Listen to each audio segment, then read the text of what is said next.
হযরত ইব্রাহিম আলাইহিস সালাতু ওয়াস সালাম কাবা ঘর নির্মাণ শেষ করলেন। রব্বে কারীমের কাছে দোয়া করলেন, রব্বানা তাকাব্বাল মিন্না ইন্নাকা আনতাস সামিউল আলিম ওয়া তুব আলাইনা ইন্নাকা আনতাত তাওয়াবুর রহিম। আল্লাহ তাআলা দোয়া কবুল করলেন। এরপর ইব্রাহিম আলাইহিস সালামকে বললেন, ওয়াআদ্দিন ফিন নাসি বিল হজ্জ। ইব্রাহিম, কাবা ঘর নির্মাণ তুমি শেষ করেছো, দায়িত্ব হলো আবার মানুষকে হজের জন্য আহ্বান করো। ইয়াতুকা রিজাল, মানুষ তোমার কাছে এই কাবা ঘরে আসবে পায়ে হেঁটে, পদব্রজ হয়ে। ওয়া আলা কুল্লি দাবির, এবং ক্ষীণকায় উটের উপরে সাওয়ার হয়ে তারা আসবে। মিন কুল্লি ফাজ্জিন আমিন, দূর দূরান্ত থেকে, বিভিন্ন আনাচে কানাচে থেকে তারা এখানে এসে হাজিরা দেবে। তাফসীর কুরতুবী আব্দুল্লাহ ইবনে আব্বাস রাদিয়াল্লাহু তাআলা আনহুর riwayat নকল করে বলছে যে হযরত ইব্রাহিম আলাইহিস সালাতু ওয়াস সালাম আল্লাহর পক্ষ থেকে নির্দেশনা পাওয়ার পর ওয়াতাদ্দিন ফিন নাসি বিল হজ্জ, ইব্রাহিম হজ্জের প্রতি, হজ্জের জন্য মানুষদেরকে আহ্বান করো, ডেকে পাঠাও। ইব্রাহিম আলাইহিস সালাতু ওয়াস সালাম বললেন, ইয়া রাব্বি ওয়া মা ইয়াবলুগু সাউতি, আমি তো খালি মুখে ডাকবো, আমার এই আওয়াজ পৃথিবীর আনাচে কানাচে কি করে পৌঁছাবে? কিসের সাহায্যে আমার এই আহ্বান মানুষের কর্ণকুহরে গিয়ে পৌঁছবে, এটা তো আমার জানা নেই। আল্লাহ তাআলা বললেন, আযদিনু আলাইয়াল বালা, আযদিনু আলাইয়াল ইবলা, তোমার দায়িত্ব মানুষকে আহ্বান করা হজের প্রতি, আর আমার দায়িত্ব সে আহ্বান মানুষের কানে পৌঁছিয়ে দেয়া। তাফসীরে কুরতুবীতে এসেছে হযরত ইব্রাহিম আলাইহিস সালাতু ওয়াস সালাম জাবালে আবি কুবাইসের চূড়ায় উঠলেন। ওই সময় খাফাদাতিল জিবাল রুউসাহা, পাহাড়গুলি তাদের মাথাকে নিচু করে দিল। ওয়া রাফাআতিল কুরুন, আর জনপদগুলি উপরের দিকে ভেসে আসলো। ওয়াসাহা, ইব্রাহিম আলাইহিস সালাতু ওয়াস সালাম এবার চিৎকার করে ইউনাদি, উনাদি, তিনি ডাকতেন, ডাক দিয়ে বললেন, ইয়া আইয়ুহান নাস, ও হে মানুষ সকল, ইন্নাল্লাহা কাদ আমারাকুম বিহজ্জি হাদাল বাইত, আল্লাহ সুবহানাহু ওয়া তাআলা তোমাদেরকে নির্দেশ করেছেন এই ঘর, কাবা ঘরের হজ করবার জন্য। ফাহাজ্জু, তোমরা হজ করো। হজ করলে কি হবে? কেন তোমাদেরকে হজ করতে আল্লাহ তাআলা নির্দেশ করেছেন? লিউসিবাকুম বিহিল জান্নাহ, যাতে করে তোমরা এই হজ সম্পাদনের মধ্য দিয়ে জান্নাত কামাই করতে পারো। ওয়া ইউজিরাকুম মিন আযাবিন নার, যাতে করে তোমরা জাহান্নামের আগুন থেকে নিজেদেরকে পরিত্রাণ দিতে পারো। তাই তোমরা এই কাবা ঘর, আল্লাহর ঘরে তোমরা হজ করো। এই আওয়াজ ইব্রাহিম আলাইহিস সালাতু ওয়াস সালাম জাবালে আবি কুবাইসের উপরে আরোহণ করে খালি গলায় তিনি তার মতো করে তিনি ছেড়ে দিলেন চিৎকার করে। আরশে আজিমের মালিক আল্লাহ সুবহানাহু ওয়া তাআলা পৃথিবীর যন্ত্র তন্ত্র যেখানে সেখানে যত মানুষ আছে, ইভেন এখনো সন্তানরা বাবার পৃষ্ঠাদেশে রয়ে গেছে, সন্তানের এখনো এই পৃথিবীতে জন্ম হয় নাই, মায়ের পেটে রেহেমের মধ্যে এখনো রয়ে গেছে, সবার কর্ণকুহরে পৌঁছে দিয়েছিলেন আল্লাহ সুবহানাহু ওয়া তাআলা। ওই সময় মানুষরা এই আওয়াজ শোনার পরে, আহ্বান শোনার পরে তারা জবাব দিয়েছিল, লাব্বাইক আল্লাহুম্মা লাব্বাইক। তাফসীরে কুরতুবী বলছে আয়াতের ব্যাখ্যায়, ওই সময় যার জবাব, যার উত্তর যেমন ছিল তেমন তার হজ কবুল হয়েছে, যার উত্তর যতবার ছিল, যে যতবার লাব্বাইক বলেছে তার ততবারই হজ এই পৃথিবীতে তার জীবন দশায় নসিব হবে। যদি কেউ একবার বলে থাকে লাব্বাইক আল্লাহুম্মা লাব্বাইক, তার হজ একবারে নসিব হয়েছে। কেউ যদি দুইবার বলে থাকে দুইবার, কেউ যদি তিনবার বলে থাকে তিনবার, এভাবে করেই যারা যতবার রিপ্লাই করেছে আল্লাহ সুবহানাহু ওয়া তাআলার ডাকে সাড়া দিয়েছে ইব্রাহিমের ভাষায়, গলায়, আওয়াজে, সবার সেই রকমই আল্লাহ সুবহানাহু ওয়া তাআলা হজ নসিব করবেন এই পৃথিবীতে। অতএব আজকে যারা হজ্জে যান, ইতিমধ্যে যারা গিয়েছেন, ওমরা যারা গিয়েছেন, মনে রাখবেন আমাদের মুসলিম মিল্লাতের পিতা ইব্রাহিম আলাইহিস সালাতু ওয়াস সালামের সেই আওয়াজে আমরা জবাব দিয়েছিলাম। জবাব দেওয়ার কারণে আমরা ইতিমধ্যে যারা যাবার গিয়েছি আর যারা এখনো যেতে পারিনি, যদি সেই দিন আমরা জবাব দিয়ে থাকি, অবশ্যই মালাকুল মউত আমার শিয়রে আসার আগেই আমাদের আল্লাহ সুবহানাহু ওয়া তাআলা হজ নসিব করবেন। আল্লাহ সুবহানাহু ওয়া তাআলা আমরা যারা হজ করেছি বারবার করে তৌফিক দান করুন। আমিন। যারা এখনো পর্যন্ত যেতে পারেনি, আল্লাহ সুবহানাহু ওয়া তাআলা আমাদেরকে অন্ততপক্ষে মৃত্যুর আগে হলেও একবারের জন্য তার হজ্জে বাইতুল্লাহ আমাদের জন্য নসিব করুন। আমিন। মুআজ্জাজ হাফেজ, হজ একটি সফরের নাম, যেখানে আর্থিক খরচ হয়ে থাকে, শারীরিক কসরত হয়ে থাকে। হজ, উমরা আল্লাহ রাসূল সাল্লাল্লাহু আলাইহি ওয়াসাল্লামের নির্দেশনা মোতাবেক যদি সম্পাদিত না হয়, এই হজ উমরা আল্লাহর দরবারে পৌঁছায় না। হজ সম্পাদন করা সামর্থ্যবানের উপর ফরজ, অতএব হজ্জের জ্ঞান অর্জন করা ফরজ, কারণ নবীজি মুহাম্মদুর রাসূলুল্লাহ সাল্লাল্লাহু আলাইহি ওয়াসাল্লাম বলেছেন, খুদু আন্নী মানাসিকাকুম, হজ্জের উমরার বিধানগুলি তোমরা আমার কাছ থেকে গ্রহণ করো। আমি যা যা করেছি, যা করতে বলেছি, যা করতে দেখেছো শুনেছো, ঠিক সেভাবেই তোমরা হজ করবে। নিজের মন গড়া একটা পদক্ষেপ সেখানে তোমরা দেবে না। তোমাকে মশা কামড় দিয়েছে, আমি নিষেধ করেছি মশাকে ওই সময় মারা যাবে না, তুমি তাকে তাড়িয়ে দেবে। তোমার গায়ে দুটি পোশাক আছে, সাদা পোশাক সেলাইবিহীন। মনে রাখবে, সাদা পোশাক পরিধান করা মানেই হলো তুমি আর মানুষ নও, তুমি জীবিত নও। তোমাকে জ্ঞান করতে হবে তুমি ইন্তেকাল করেছো, তুমি এখন কবরে শুয়ে আছো, তোমার কোনো ক্ষমতা নাই। তোমাকে মশা কামড় দিয়েছে সেটা তাড়াতে পারবে, মাগার মারতে পারবে না, মারলেই তোমাকে দম দিতে হবে। তুমি তোমার মতো করে মেরে ফেলবে না। আমি যেভাবে বলেছি, যে কদম রাখতে বলেছি, যা করতে বলেছি, আমার প্রিন্ট দেখে দেখে তোমরা হজ সম্পাদন করবে। আমরা আফসোস 7 লক্ষ 8 লক্ষ 10 লক্ষ টাকা খরচ করে আমরা হজ করতে যাই, মাগার হজ্জে কখন, কোন দিন, কোথায়, কিভাবে, কি করতে হবে, কোথা থেকে শুরু করতে হবে, কোথায় শেষ করতে হবে, কোথায় ফরজ, কোথায় ওয়াজিব, কোথায় মুস্তাহাব, কি কোন জায়গায় যেতে হবে, যেতে হবে না, কি বলতে হবে, বলতে হবে না, আমরা ঠিক টাকার কোনো বিষয়ই জানি না। হজ করতে আমরা চলে গিয়েছি। এই জন্য ওলামায়ে কেরাম বলছেন, হজ সম্পাদন করা যেহেতু ফরজ, হজ্জের জ্ঞান অর্জন করাটাও ফরজ। আমরা কয়জনের হজ্জের জ্ঞান জানি, হজের বিধানগুলি আমরা জানি? আজকে ইনশাআল্লাহ তাআলা আমরা এই অল্প সময়ের মধ্যে যতটুকু সম্ভব আল্লাহ তাআলা যদি সময়ে বারাকা দেন, হজ এবং উমরা বিধানগুলি আমরা সুন্দর করে স্পষ্ট করে তুলে ধরবার চেষ্টা করব সংক্ষেপে। আল্লাহ সুবহানাহু ওয়া তাআলা আমাদেরকে এই বিধানগুলি জেনে আল্লাহ সুবহানাহু ওয়া তাআলা আমাদেরকে বাস্তবে আমল করার সেই সুযোগ তৈরি করে দেন। সকলে আমিন। আপনারা অনেকে ভাবতে পারেন যে আমি তো হাজি নই, হজেও যাচ্ছি না, তাহলে এই জ্ঞান আমার কি কাজে আসবে? যত জ্ঞান আপনি ধর্মীয় জ্ঞান অর্জন করবেন, এই ধর্মীয় জ্ঞান অর্জন করার জন্য ইচ্ছা করার সাথে সাথেই আপনি জান্নাতের পথে হাঁটা শুরু করলেন। মান সালাকা তরিকান, যেই ব্যক্তি, বিশ্ব নবী সাল্লাল্লাহু আলাইহি ওয়াসাল্লাম বললেন, যেই ব্যক্তি ইলমের পথে পা বাড়ালো, জান্নাতের দিকে আল্লাহ তাআলা তাকে নিয়ে যাবেন। হয়তো আপনার এই বছর কবুল হয় নাই, আপনি যেতে পারছেন না, হতে পারে আপনার ইনটেনশনের কারণে আল্লাহ তাআলা আগামী বছরই আপনাকে ডাক দিতে পারে। প্রত্যেকের সময় কখন আপনার কোটি কোটি টাকা আছে বাজারে, আরশাদের মালিক যদি আপনাকে স্যাংশন না দেন, অনুমোদন না দেন, আপনাকে যদি আহ্বান না করেন, অনুমতি না দেন, আপনার জীবনে হজ করা সম্ভব। আমরা বহু অর্থবিত্তবান মানুষকে দেখেছি, কোটি কোটি টাকা এদিক সেদিক করেছে, কিন্তু তার জীবনে হজ ফরজ হয়েছে, হজ সম্পাদন করে যেতে পারে। বহু মানুষকে দেখেছি কোনো না কোনো একটা উৎকোচ ঝামেলা সামনে চলেই আসে, যার কারণে আর যাওয়া হয় না। অতএব হজ করবার জন্য ইচ্ছা সবচেয়ে বড় জরুরি। আপনি কতটুকু ইচ্ছুক হজ করবার জন্য?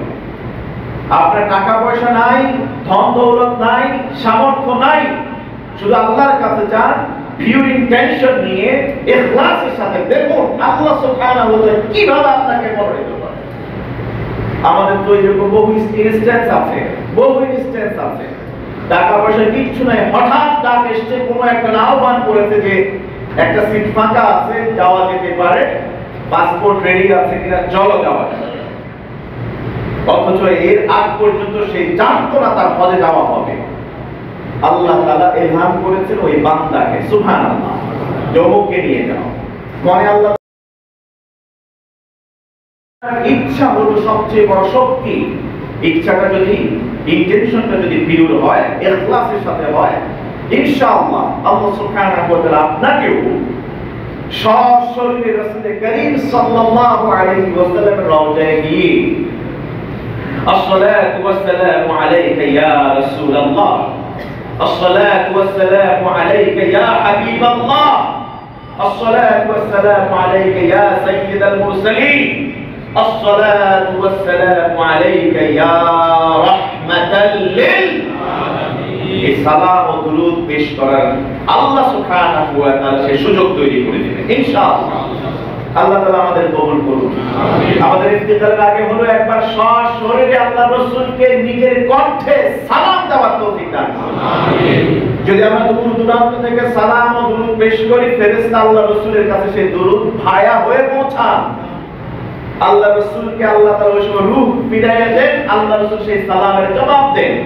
আপনি সরাসরি যদি রওজা আনহারে গিয়ে আল্লাহ রাসূলকে সরাসরি সালাম দেন, আয়াত ছাড়াই, হাদিস সহিহ, আল্লাহ রাসূল তাৎক্ষণিক আপনার সালাম ও দুরূদের জবাব দিয়ে দেন। সুবহানাল্লাহ। যেমনি ভাবে আমি যদি আপনাকে সালাম দেই, আসসালামু আলাইকুম, আপনারা সরাসরি জবাব দিলেন কি? ওয়া আলাইকুম আসসালাম। আল্লাহ রাসূল সাল্লাল্লাহু আলাইহি ওয়াসাল্লাম ঠিক সেভাবে সরাসরি জবাব দেন। আল্লাহ তাআলা আমাদের এই নিয়ামত থেকে যেন তিনি বঞ্চিত না করেন। সকলে আমিন। আমিন।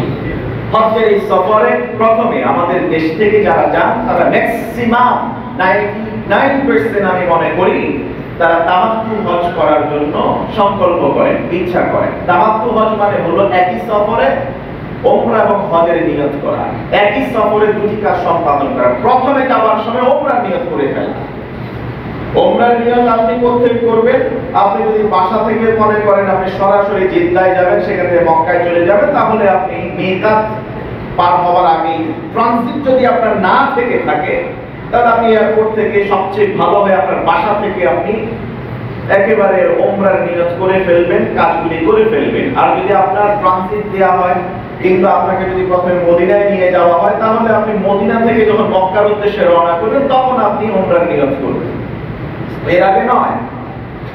আর কাপড় চোপড় বাকি সবকিছু যদি আপনি রেডি করেও রাখেন, তারপরও আপনি ওই কি বলা হয় মিকাত পার হওয়ার আগেই যেই বিমানে উঠেন না কেন, সেই বিমানে বলা হয় আমরা এখন মিকাত ক্রস করছি, তার আগেই আপনি নিয়ত করবেন। এর আগে নিয়ত করলে কষ্টকর হয়, সাবধানতা অবলম্বন করতে হয়।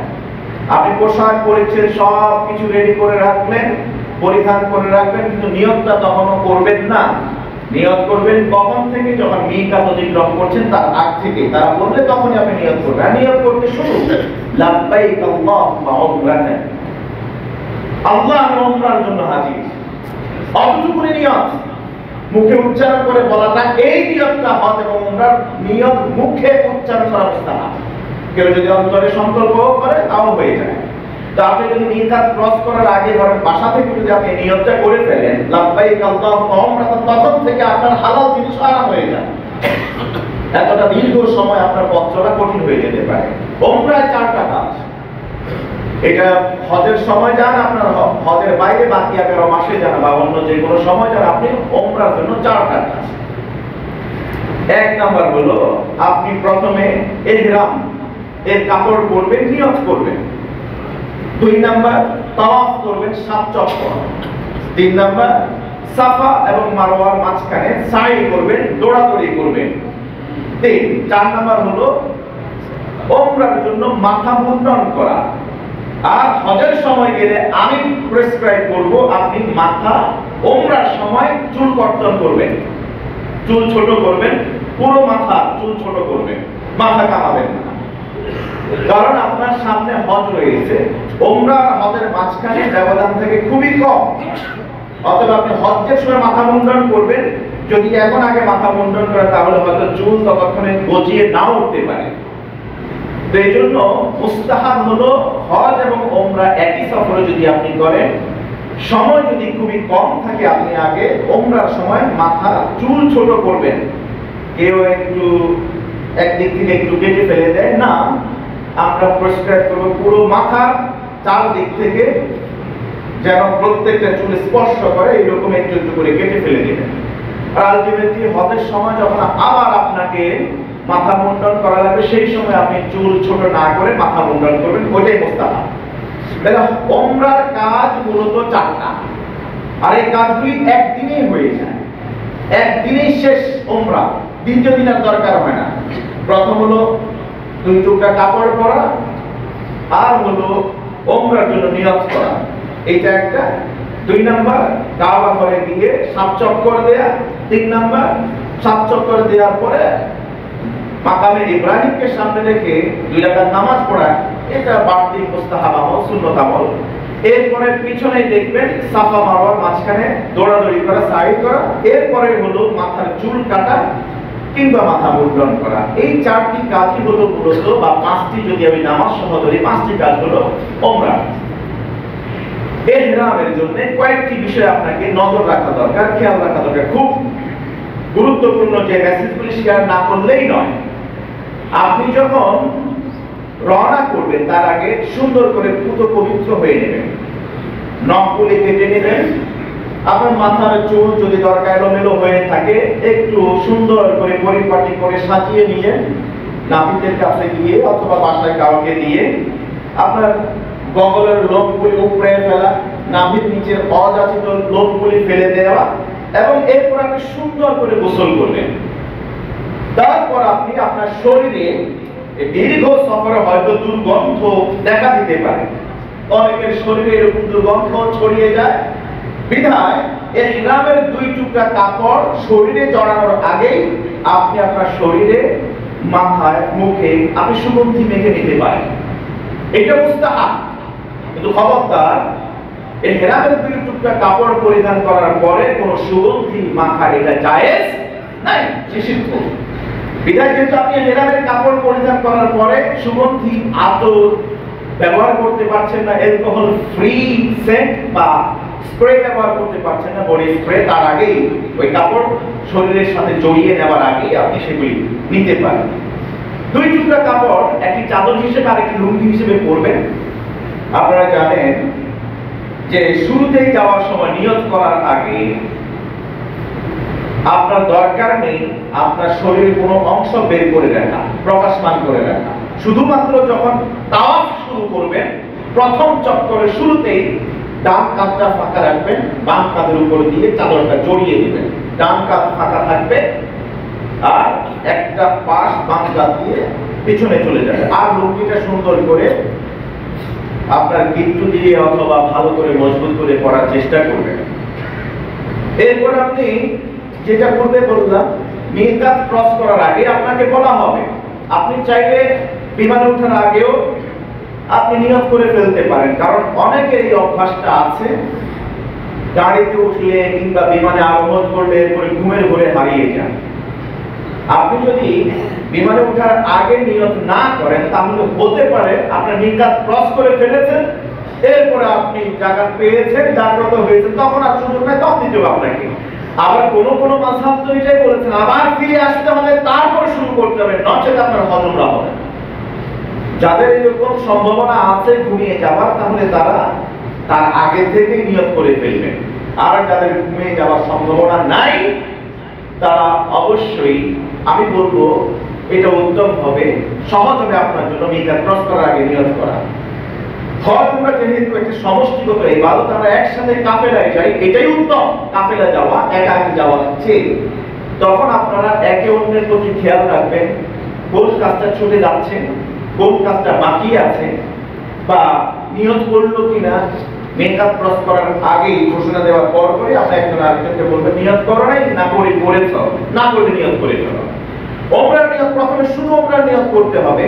আমি মুতামাত্তি বা তামাত্তু হজ যারা করবে তাদের বিষয়ে আমি মাসালাগুলি বলছি। শুধুমাত্র ওমরার নিয়ত করবে, লাব্বাইক আল্লাহুম্মা উমরাতান, আল্লাহ ওমরার জন্য আপনি আমাকে ডেকেছেন, মঞ্জুর করেছেন, আমি আপনার ডাকে হাজিরা দিতে আমি উপস্থিত। সুবহানাল্লাহ।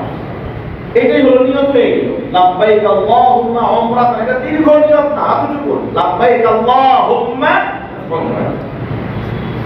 এটা বলার পরে এবার শুরু হয়ে যাবে তালবিয়া।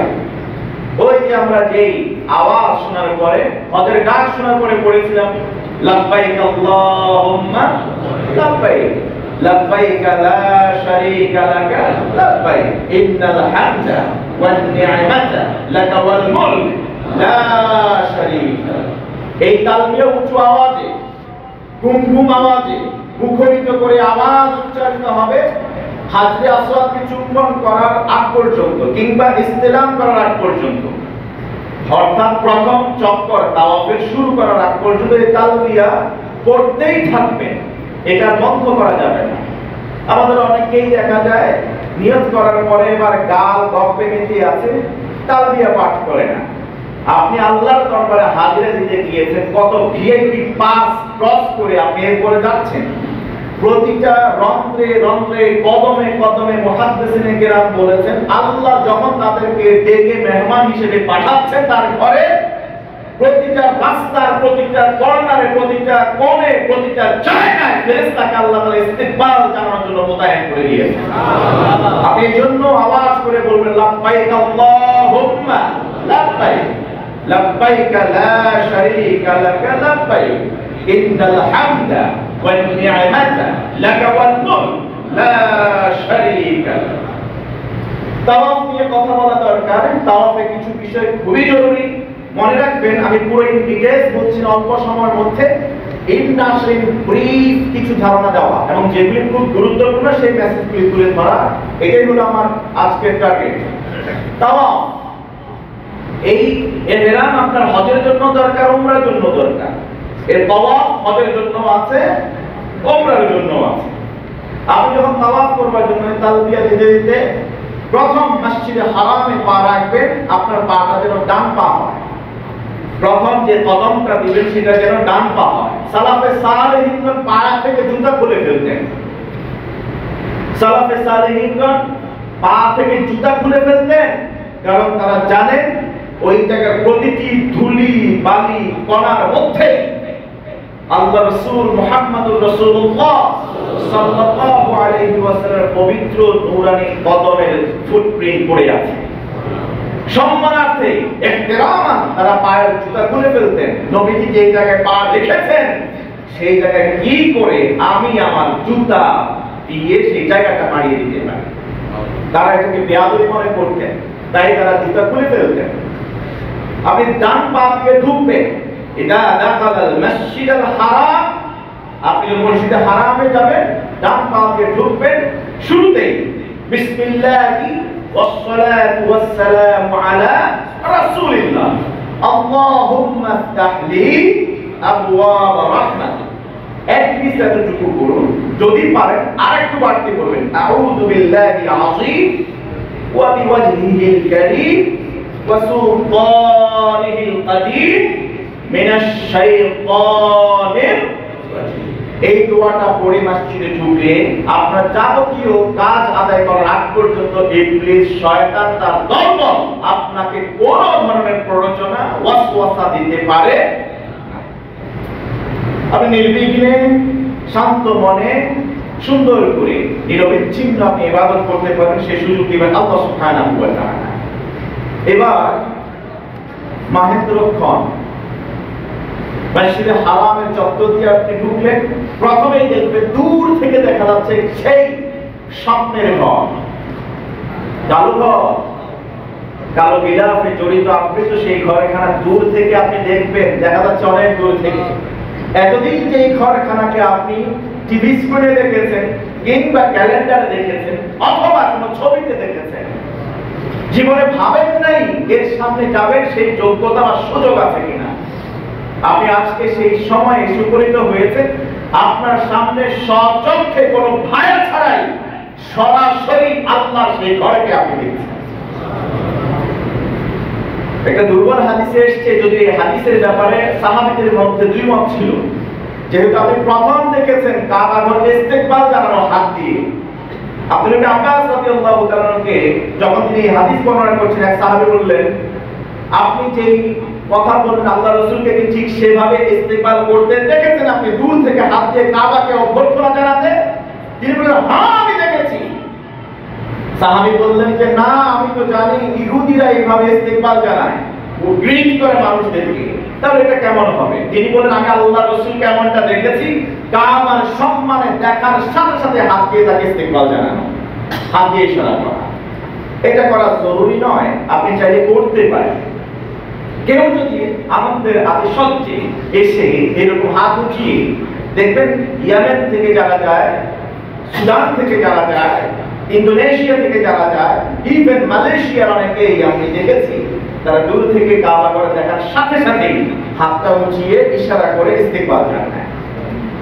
আপনি সেদিকে তাকায় থাকবেন, কাবা ঘরের কালো গিলাফের দিকে তাকিয়ে থাকিও সেখানে আল্লাহর রহমত নাযিল হতে থাকে, বিশটা রহমত তাৎক্ষণিক নাযিল। ওই সময় সবচেয়ে জরুরি যে কাজ করা, কাবা ঘর প্রথম নজরে আসার সাথে সাথে আল্লাহর দরবারে নিজেকে সঁপে দেয়া, আল্লাহর দরবারে নিজেকে সঁপে দেয়া, একটা সিজদাতে শুকর আদায় করা, সাথে সাথে সিজদায় চলে যাওয়া, অর্থাৎ নিজের যত অহমিকা, গৌরব, অহংকার সব কিছুকে আল্লাহর কদম মোবারকে সঁপে দেয়া। এরপর আপনার যত মন চায় কাবার ঘরের দিকে খালি চোখে তাকিয়ে আপনি দোয়া করবেন, যত মন চায় আল্লাহর কাছে। দেখবেন ওই সময় আপনার কান্নার ইচ্ছাও লাগবে না, কান্নার চেষ্টাও করা লাগবে না। আমি দায়িত্ব নিয়ে বলতে পারি, যত পাষাণ হৃদয় হোক না কেন, যত বড় অপরাধী হোক না কেন, কাবা ঘরে থেকে প্রথম নজরেই তার অন্তর বিগলিত হয়ে যায়, অশ্রু সজল নয়নে সে ফুঁপে ফুঁপে কাঁদতে থাকে। আপনি ওই সময় আল্লাহর কাছে আপনার জীবনের সব চাওয়া খুলে বলুন, সব শেখায়ত করুন। যে অভিযোগ, যে কষ্টের কথা আপনি পৃথিবীর কারো কাছে শেয়ার করতে পারেন না, মসজিদ থেকে আপনার প্রত্যন্ত অঞ্চল থেকে শেষ দাঁড়িয়ে আল্লাহর কাছে বলতেন, এখন আল্লাহর দরবারে গিয়ে তার গোলাম তার কাছে গিয়ে কদম মোবারক আপনি পেশ করুন। ওই সময়কার দোয়া আল্লাহ তাআলা ফেরত দেন না। প্রথম, এরপর শেষে বলবেন, আল্লাহুম্মা আনতাস সালাম ওয়া মিনকাস সালাম হাইয়িনা রাব্বানা বিসসালাম তাবারাকতা রাব্বানা ওয়া তাআলাইতা ইয়া যাল জালালি ওয়াল ইকরাম। এই দোয়া পড়ে শেষ করবেন, ডান পা দিয়ে আবার সামনের দিকে এগোতে থাকবেন। আমি তাওয়াফের কথা বলছি। গিয়ে হাজরে আসওয়াদ চুম্বন করার চেষ্টা করবেন। ইস্তিহাম অর্থাৎ জ্যামের কারণে হয়তো আপনি তার কাছাকাছি পৌঁছতে পারবেন না। মুস্তাহাব হলো সরাসরি আপনার ঠোঁট মোবারক দিয়ে নবীজি সাল্লাল্লাহু আলাইহি ওয়াসাল্লাম যেভাবে চুম্বন করেছেন, কোনো আওয়াজ ছাড়া, চুম্বনের সময় কোনো আওয়াজ উচ্চারিত হবে না, নিঃশব্দে চুম্বন করা হবে। সুযোগ যদি না থাকে নিজের হাত দিয়ে অথবা অন্য কিছু সাহায্যে হাজরে আসওয়াদকে স্পর্শ করা হবে। সেই সুযোগ যদি না থাকে, আপনি যদি কাছে ফিরতে না পারেন, তাহলে ইসতিলাম করা, হাত দিয়ে ওই যে ইশারা করা, ইশারা করা। অনেকে আবার ফ্লাইং কিস মারে, এগুলা কোনো বিধান না, যে না যাইতে পারে না, এটা দরকার নাই, হাত দিয়ে শুধু ইসতিলাম করবে। আর ওই সময় হাজরে আসওয়াদের ওই কর্নার বরাবর থেকে আপনার তাওয়াফ শুরু হয়ে যাবে। আমাদেরকে বলা হয়েছে সব সময় রাস্তার ডান পাশে চলার জন্য, এটাই সুন্নাহ। কিন্তু যখন আপনি কাবা ঘরে তাওয়াফ করতে যাবেন, তখন সব উল্টে যাবে। আপনি বাম পাশ থেকে ঘুরতে থাকবেন, ডান পাশ কেন, বাম পাশে ঘুরবেন। সেখানে গেলে হজ্জের বিধানগুলি আমাদের জন্য সহজ, স্পষ্ট, বোধগম্য হয়ে যায়। কেন? কারণ একই কাজ সারা বিশ্ব থেকে যত মুসলমান গিয়েছেন, চাই সে সাদা হোক, চাই সে কালো হোক, চাই সে ধনী হোক, চাই সে গরিব হোক, চাই সে বাংলা ভাষাভাষী হোক, চাই সে আরবি কিংবা ইংরেজি, হিন্দি, ফার্সি, গুজরাটি, যেই ভাষাভাষী হোক না কেন, সবাই লম্বা হোক আর খাটো হোক, পুরুষ হোক আর নারী হোক, সবাই সেম কাজ সেম জায়গা থেকে শুরু করে। বিধায় একজন আরেকজনকে দেখে দেখে দেখে দেখে আমরা কাজগুলি করি, আমাদের জন্য সহজ হয়। কিন্তু এই কাজগুলি আমরা করলাম, কাজের মাঝখানে কদমে কদমে এমন কিছু গুরুত্বপূর্ণ আমল আছে যেগুলি আমরা জানি না। এইগুলি জানানোর জন্য আমাদের এই প্রয়াস।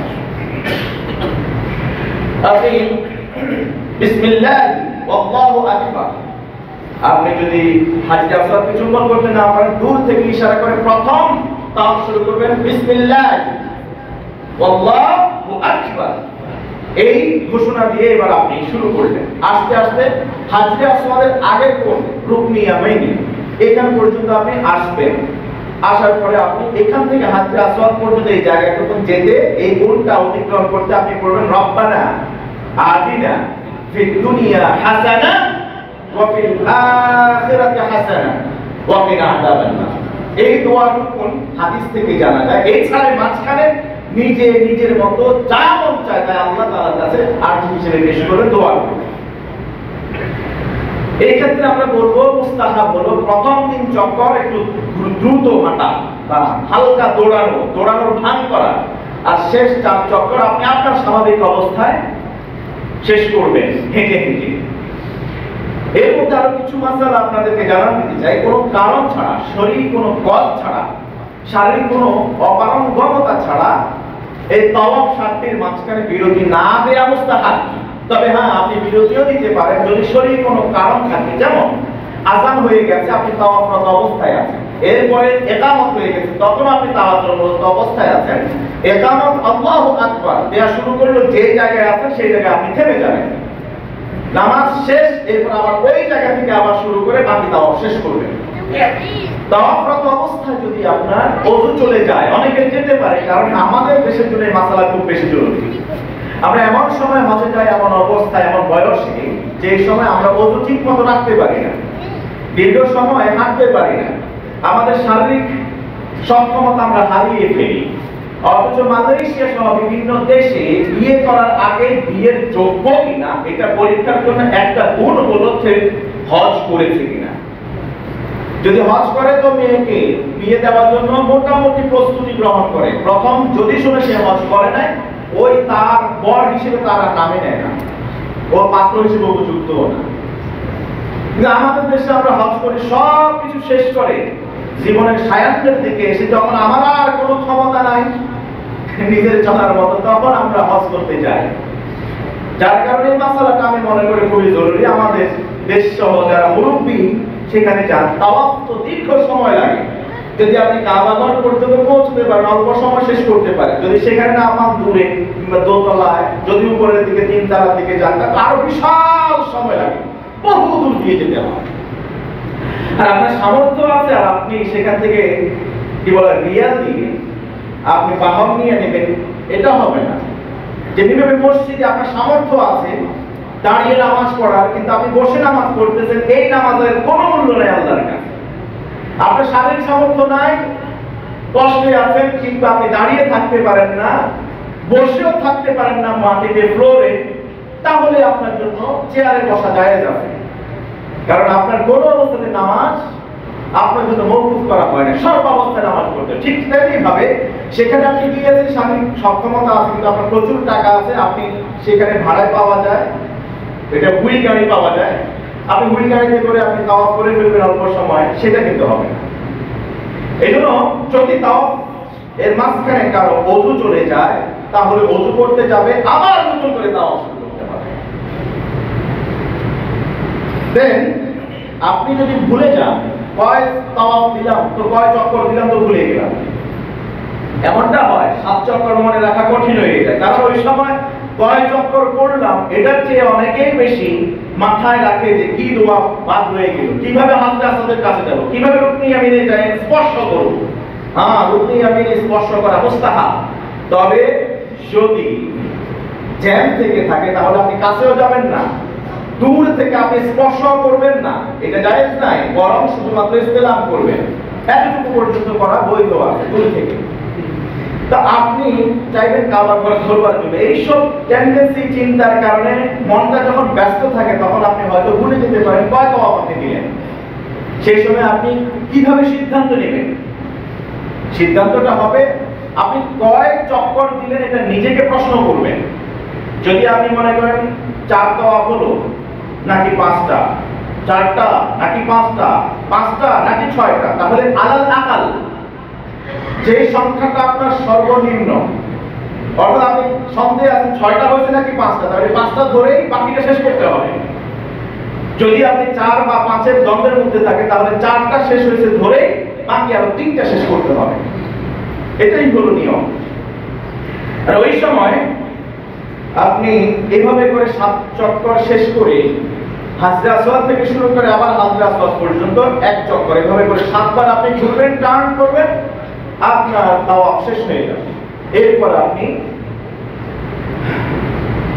মাকামে ইব্রাহিমকে সামনে রেখে, কাবা ঘরকে সামনে, মাকামে ইব্রাহিমকে সামনে রেখে 2 রাকাত নামাজ পড়বেন। এই 2 রাকাত নামাজ পড়া সুন্নাহ মুস্তাহাব, এবং এই 2 রাকাত নামাজের প্রথম রাকাতে কুল ইয়া আইয়ুহাল কাফিরুন সূরা ফাতিহার পর, এবং দ্বিতীয় রাকাতে কুল হুয়াল্লাহু আহাদ সূরা ফাতিহার পর পড়া মুস্তাহাব। তাহলে মাকামে ইব্রাহিমকে সামনে রেখে, যদি আপনি পারেন একেবারে সামনে রেখে দাঁড়াবেন, যদি ফুরসত না পেয়ে থাকেন তাহলে দূর থেকেই আপনি শুধু নিয়ত করবেন, ওই যে মাকামে ইব্রাহিম বহু দূর থেকে দেখা যাচ্ছে, ওখান থেকে দাঁড়িয়ে নামাজ পড়বেন। প্রথম রাকাতে সূরা ফাতিহার পর আই রিপিট সূরা কাফিরুন কুল ইয়া আইয়ুহাল কাফিরুন, এটা তো সেই সূরা যেই সূরাটা কাবার চত্বরেই আল্লাহ সুবহানাহু ওয়া তাআলা নাযিল করেছিলেন। সুবহানাল্লাহ, এই তাফসীর আপনারা জানেন। আর দ্বিতীয় রাকাতে সূরা ইখলাস, যে আল্লাহর একত্ববাদের ঘোষণা এই কাবার প্রান্তরেই হয়েছিল। আল্লাহু আকবার। আপনার তাওয়াফ এভাবে শেষ হয়ে গেল। যে হাজরে আসওয়াদ যেদিক দিয়ে আপনার তাওয়াফ শেষ হলো, ঠিক এই বরাবর পিছনের দিকে তাকায় দেখবেন, সেখানে হলো ডান দিকে সাফা, বাম দিকে হলো মারওয়া। সাফা মারওয়া 2টা পাহাড়। এই 2টা পাহাড়ের ইতিহাস আপনারা জানেন, আমার ইতিহাস বলার উদ্দেশ্য না। আমাদের হাজরা আলাইহিস সালাম তিনি দৌড়াদৌড়ি করেছিলেন, যার কারণে নারীদেরকে আল্লাহ সুবহানাহু ওয়া তাআলা এমন সম্মান দিয়েছেন। আল্লাহু আকবার। যতবার আপনি সাফা মারওয়ার মাঝখানে দৌড়াদৌড়ি করবেন, ততবার সেই মহিয়সী নারীর কথা আপনি মাথায় রাখবেন। আল্লাহু আকবার। যার কারণে আল্লাহ তাআলা এই বিধান দিয়ে দিয়েছেন। দেখুন, পুরুষদের জন্য শরীরের সব কাপড় খুলে ফেলতে হয়। আল্লাহর দরবারে হাজরা দিতে যাচ্ছেন আপনি, সব কাপড়, সব অহংবোধ আপনাকে ত্যাগ করতে হয়, জলাঞ্জলি দিতে হয়। 2টা কাপড় সেলাইবিহীন। যদি আপনার 1 অঙ্গ পরিমাণ, যেমন 1 হাত পরিমাণ যদি আপনার সেলাই থাকে কোনো কিছু, আপনার ইহরাম হয় নাই। এই জন্য অনেক সময় অনেকে মানি ব্যাগ, টাকা পয়সা, পাসপোর্ট ইত্যাদি আবার একটা কোমর বেল্ট দেওয়া হয়। খেয়াল রাখতে হবে এটা 1 অঙ্গের চেয়ে বেশি সেলাই করা কিনা। যদি বেশি হয় তাহলে এটা পরিধান করা জায়েজ হবে না। যেই কথা আমি পিন পয়েন্ট করতে চাচ্ছি সেটা হলো, আল্লাহ তাআলা নারীদেরকে কত সম্মান দিয়েছেন। আপনার দেহের সব বস্ত্র আল্লাহ খুলে দিয়েছেন, আপনাকে আল্লাহ তাআলা একেবারে 2টা পোশাকের ভিতরে জড়িয়ে নিয়েছেন। কিন্তু মাদের জন্য সম্পূর্ণ ইখতিয়ার দিয়ে দিয়েছেন, তাদের কাপড় পোশাক পরিচ্ছদ পাল্টানোর কোনো প্রয়োজন। আপনি যদি রাষ্ট্রপতি দরবারে যান, বাদশাহীর নিমন্ত্রণে আপনি যান, আপনি সবচেয়ে উত্তম পোশাক পরিধান করে আপনি যাবেন। কিন্তু এমন আছে, বাদশাহ নিজের পোশাক যখন যেখানে যেটা আছে সেভাবে সে যে কোনো প্রজার কাছে যেতে পারে। নারীদেরকে আল্লাহ সুবহানাহু ওয়া তাআলা সেই মর্যাদা, সেই সম্মান হজের সময় দিয়েছেন, যে নারীদের কোনো আলাদা পোশাকের দরকার নাই। তারা সব জায়গায়, ইভেন আল্লাহর ঘরেও তারা সমাদৃত, যেই পোশাকে আছে সেই পোশাকে, তাদের জন্য বাড়তি কোনো কষ্ট নাই। সুবহানাল্লাহ। কোরআনে স্বামী এবং ঘর যত জায়গায় উদ্ধৃত হয়েছে, দায়িত্ব নিয়ে বলতে পারি সব জায়গায় ঘরের মালিক স্বামীকে না বানিয়ে আল্লাহ তাআলা বানিয়েছেন স্ত্রীকে। একটু যদি মনোমালিন্য হয়, আপনি নিজে ঘরে থাকেন, বেডরুমে থাকেন, মাস্টার বেডে থাকেন, আপনার স্ত্রীকে ঘর থেকে আপনি বের করে দেন। কত বড় সাহস, তার ঘর থেকে আপনি তাকে বের করে দিবেন। আল্লাহর এই ভার্ডিক্ট যেন আমরা পরিপূর্ণভাবে মানতে পারি, আল্লাহ তৌফিক দান করুন। আমরা বলছিলাম সাইয়ের কথা, পেছনেই সাই। সাফা পাহাড়ের উপরে আরোহণ করবেন, প্রথম দোয়া পড়বেন কোরআনের আয়াত, ইন্না সাফা ওয়াল মারওয়াতা মিন শাআইরিল্লাহ ফামান হাজ্জাল বাইতা আও ইতামারা ফালা জুনাহা আলাইহি আন ইয়াতাওয়াফা বিহিমা ওয়া মান তাতাওয়া খায়রান ফাইন্নাল্লাহা শাকিরুন আলীম। সূরা বাকারার 158 আয়াত। এই আয়াতটা পড়বেন। অনেকেই প্রশ্ন করে যে আমরা এই দীর্ঘ আয়াত, একটা আয়াত মুখস্থ থাকে না, পারি না। আপনাকে পারতেই হবে। আপনি 8 কোটি 9 কোটি টাকা উপার্জন করতে আপনার কত কষ্ট হয়েছে, একটা আয়াত আপনি মুখস্থ রাখতে পারবেন না কেন? যদিও এই আয়াত যদি আপনি না পড়েন, সেখানে আপনার সাই হয়ে যাবে, কিন্তু আপনার কমতি বা ত্রুটি কেন রাখবেন? কারণ হজ্জের বিষয়ে আল্লাহ রাসূল সাল্লাল্লাহু আলাইহি ওয়াসাল্লাম বলেছেন আল হজ্জুল মাবরুরু লাইসা লাহু জাযাউন ইল্লা আল জান্নাহ, হাদিস সহিহ। হজ্জে মাবরুর, মাবরুর মানে হলো এমন হজ যে হজে কোনো ত্রুটি নাই, অপূর্ণতা নাই, কোন ধরনের গ্যাপ নাই, এমন হজের প্রতিদান জান্নাত ছাড়া কিছু না। তাহলে আপনি তো হজ্জে মাবরুর পাওয়ার জন্য, জান্নাত পাওয়ার জন্য কোনো ত্রুটি আপনি রাখবেন না। No stone should be untouched. প্রত্যেক বিষয়ে আপনার জ্ঞান অর্জন করা লাগবে। إن الصفا والمروة من شعائر الله فمن حج البيت أو اعتمر فلا جناح عليه أن يطوف بهما ومن تطوع خيرا فإن الله شاكر عليم। এই আয়াত পড়ার পর আপনি কাবা ঘরের দিকে একেবারে চেহারা মুখ সহ ফেরত যাবেন, কাবা ঘরের দিকে মুতাওয়াজ্জা হবেন। হওয়ার পরে আপনার মনের যত চাওয়া, যত দোয়া আছে সব আল্লাহ তাআলার কাছে খুলে বলুন। দোয়া শেষ, এবার আপনি বলবেন আবদাউ বিমা বাদা আল্লাহু বিহি, আবদাউ বিমা বাদা আল্লাহু বিহি। আল্লাহ যেভাবে শুরু করেছেন আমিও সেভাবে শুরু করেছি। আল্লাহ সাফা মারওয়ার মধ্যে আগে কোন পাহাড়ের নাম নিয়েছেন? সাফার নাম নিয়েছেন। ইন্নাস সাফা সাফা ওয়াল মারওয়াতা মারওয়া পাহাড়। অতএব আবদাউ আমি শুরু করছি বিমা বাদা আল্লাহু বিহি, সাই করা, যেই সাইয়ের নাম আল্লাহ তাআলা নিয়েছেন সাফা থেকে, আমি সেখান থেকে শুরু করছি। আরবিতে পারলে ভালো, অথবা বাংলায় আপনি নিয়ম করে ফেলুন। শুরু করলেন সাফা থেকে মারওয়ায় এক চক্কর, মারওয়া থেকে সাফায় আরেক চক্কর, এভাবে করে 3.5 চক্করে আপনার সাই শেষ। এমন নয় সাফায়া থেকে মারওয়ায় গেলেন আবার সাফায় ফিরে আসলেন, যেভাবে হাজরে আসওয়াদ থেকে শুরু করলেন আবার হাজরে আসওয়াদে ফিরলেন এক চক্কর। এখানে সাফা থেকে মারওয়ায় গেলেন এক চক্কর, মারওয়া থেকে সাফায় আসলেন 2, আবার সাফা থেকে মারওয়া, এভাবে 3.5 চক্করে 7 তাওয়াফ শেষ, 7 সাই শেষ। এখানে একটি বিষয় খেয়াল করে দেখবেন, উপরের দিকে একটা জায়গা আছে, সেখানে গ্রিন করা, লাইটিং করা আছে, গ্রিন লাইট, গ্রিন জোন। এই জোনটা যখন আপনি পার হবেন একটু স্বাভাবিক ইচ্ছে দ্রুত গতিতে হাঁটবেন অথবা দৌড়ানোর ভান করবেন। আর কদমগুলো খুব দ্রুত কদম যেন না হয়, ছোট ছোট কদমে দৌড়ানোর ভান করবেন না, একটু স্বাভাবিক ইচ্ছে ক্ষিপ্র গতিতে আপনি যাবেন, কদম ছোট করে করে দিয়ে আপনি দ্রুত পার হবেন এই জায়গাটা। আবার এমন নয় অনেক লম্বা মানুষ 10 কদমে সে পার হয়ে যাবে, না, আপনি কদম ছোট করে দিবেন কিন্তু দৌড়াবেন। ওই সময় আপনি করবেন কি করবেন?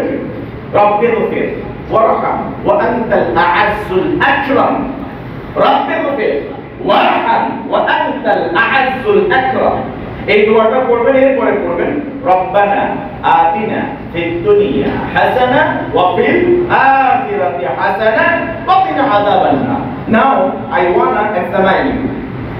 এই দোয়াটা রব্বানা আতিনা ফিদ দুনিয়া হাসানা ওয়া ফিল আখিরাতি হাসানা ওয়া কিনা আযাবান নার, এটা আবার কোথায় যেন পড়ছিলাম?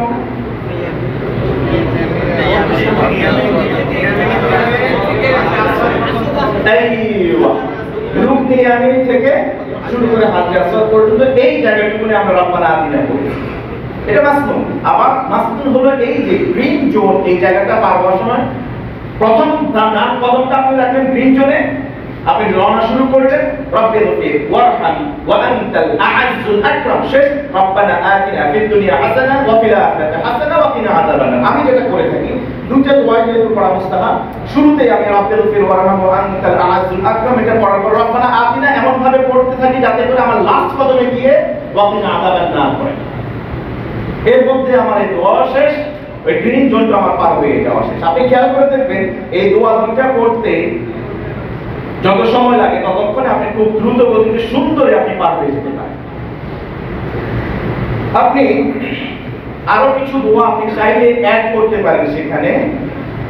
সেটা হলো আপনি যখন সাফা পাহাড়ে উঠবেন, আমরা শুরুতেই বলেছিলাম সাফা পাহাড়ে গিয়ে কিংবা মারওয়া পাহাড়ে গিয়ে এক সাইড শেষ হলো, ওই সময় আপনি কাবা ঘরের দিকে ফিরে, সাফা পাহাড়ে একবার আপনি দোয়া করেছেন, কাবা ঘরের দিকে ফিরে মারওয়া পাহাড়ে উঠেও আপনি সেখানে আবার কাবা ঘরের দিকে ফিরে আবার দোয়া করবেন। স্পেশাল কিছু দোয়া হাদিসে এসেছে, যেমন আল্লাহু আকবার, আল্লাহু আকবার, আল্লাহু আকবার, 3 বার আল্লাহু আকবার বলা, লা ইলাহা ইল্লাল্লাহ ওয়াহদাহু লা শারীকা লাহু লাহুল মুলকু ওয়া লাহুল হামদু ইউহয়ী ওয়া ইউমীতু ওয়া হুয়া আলা কুল্লি শাইইন কাদির। এরপরে পড়বে আল্লাহু আকবার, লা ইলাহা ইল্লাল্লাহু ওয়াহদাহু লা শারীকা লাহু আনজাযা ওয়া'দা ওয়া নাসারা 'আবদা ওয়া হাযামা আল-আহযাবা ওয়াহদা। এই দোয়াগুলি পড়া মুস্তাহাব। যদি এগুলি পারেন ভালো হয় মুখস্থ করে নেওয়া, সেখানে দোয়াগুলি পড়া, অথবা নিজের মনোমতো করে যত দোয়া করেন আপনি সাফা পাহাড়ে কাবা ঘরের দিকে ফিরে একবার, মারওয়া পাহাড়ে গিয়েও কাবা ঘরের দিকে ফিরে আরেকবার আপনি এইভাবে করে পড়বেন। 3.5 বার করে 7 বার আপনি পড়বেন। মুআজ্জাজ হাজিরিন, আমরা এবার শেষের দিকে যাব। সেটা হলো এভাবে করে আপনার 7টা চক্কর যখন শেষ হয়ে যাবে, সাই করা শেষ হয়ে যাবে, এবার আপনার হলো মাথা মুন্ডন করা অথবা সেই মাথার চুল কাটা। আমরা বলেছি যারা হজের সফরে থাকবে তাদের জন্য ওমরায় মাথা মুন্ডন করা উত্তম নাকি চুল খাটো করা উত্তম? চুল খাটো করা উত্তম, কারণ সবচেয়ে জরুরি কাজ। ওমরা কিন্তু আমার উপর ফরজ না। আমি চাইলে কিন্তু শুধু হজ্জে ইফরাদ করতে পারতাম, শুধুমাত্র হজ্জে নিয়ত করে বের হতাম। হজ তো 3 প্রকার আমরা জানি, ইফরাদ, কিরান, তামাত্তু। কিরানটা হলো সবচেয়ে কঠিন। ওই যে আপনি বাসা থেকে যে নিয়ত করছেন ইহরামের কাপড় পরে, একেবারে 12 কিংবা 13 দিন হজ, এই দীর্ঘ সময়। গত পরশু যে 419 জন আমাদের দেশ থেকে ফ্লাইট হয়ে চলে গেছে, ওনারা যদি হজ্জে কিরানের নিয়ত করেন, তখন থেকে শুরু করে একেবারে হজ শেষ হওয়া পর্যন্ত ওই অবস্থায়। কাপড় হয়তো বা 2-3 সেট ওনারা নেবেন পয় পরিষ্কার রাখার জন্য, 2-3 সেট ইহরামের কাপড় পাল্টায় পরা বৈধ আছে। কিন্তু এই সময় যে ওই যে বাড়তি যে সতর্কতা, সেগুলো তো পুরোটা সময় এতটা কঠিন। বড় উত্তম হলো মুতামাত্তি হওয়া, হজ্জে তামাত্তু করা। তা আমরা যেটা বলবো, প্রেসক্রাইব করব, আপনি হজ্জে তামাত্তু যদি করেন তাহলে মাথা মুন্ডন করার চেয়ে উমরার মধ্যে আপনি মাথার চুল খাটো করবেন। হ্যাঁ, কোন কোন মাযহাবে এমনও আছে একটা চুলের একটা অংশ কাটলেও মাথা চুল খাটো করার ওই কাজ হয়ে যায়, হুকুম আদায় হয়ে যায়। কোন কোন মাযহাবে একটা চুল যদি কাটে। আবার আমরা যেটা প্রেসক্রাইব করি সেটা হলো পুরো মাথা 4 দিক থেকে কেটে ছোট করে ফেলা। আপনি মাথার চুল ছোট করলেন, এরপর আপনি নারীদের জন্য, পুরুষদের জন্য এটা, নারীদের জন্য যেটা হবে মাথার চুলে আনামিনা, বিকাত্রিল আনামিনা, অর্থাৎ আঙ্গুলের 1 ইঞ্চি বরাবর মাথার সামনে থেকে একেবারে চুলের শেষ গোড়া থেকে, গোড়া বলে আগা বলে, আগা থেকে 1 ইঞ্চি একটু কেটে ফেললে পুরো চুলে ইনশাআল্লাহ তাআলা তার এই কাজটা হয়ে যাবে। এই কাজ করার মধ্য দিয়ে আপনার উমরা শেষ। তার মানে হলো একদিনের কাজ আমাদের শেষ হয়ে গেল উমরা। এবার আপনি হজের সময় গিয়ে যে উমরা করবেন সেম নিয়ম, হজের বাইরে একাকী কিংবা অন্যদের সাথে যাবেন উমরা করবার জন্য, এই সেম নিয়ম, এই কাজগুলি আপনাকে করা লাগবে। এরপরে আপনি কাপড় চোপড় খুলে হালাল হয়ে গেলেন, আর কোনো সমস্যা নাই। রয়ে গেল হজের বিধানগুলি। 5 দিন আপনার 6টা জায়গায় নির্দিষ্ট কিছু কাজ করার নামই হলো হজ। আল্লাহ তাআলা যদি আমাদেরকে হায়াতে বারাকা দেন, আগামী জুমা যদি আমাদেরকে পড়ার সুযোগ দেন, তাহলে ইনশাআল্লাহ হজের 5 দিনের কাজগুলি আমরা এক এক করে 8 তারিখ, 8 জিলহজ, 9, 10, 11, 12 এবং 13 এই দিনগুলি কোন দিন কি আমল কি কাজ আছে সেগুলি নিয়ে আমরা আলোচনা করার চেষ্টা করব। আল্লাহ সুবহানাহু ওয়া তাআলা আমাদেরকে বুঝে আমল করার তৌফিক দান করুন।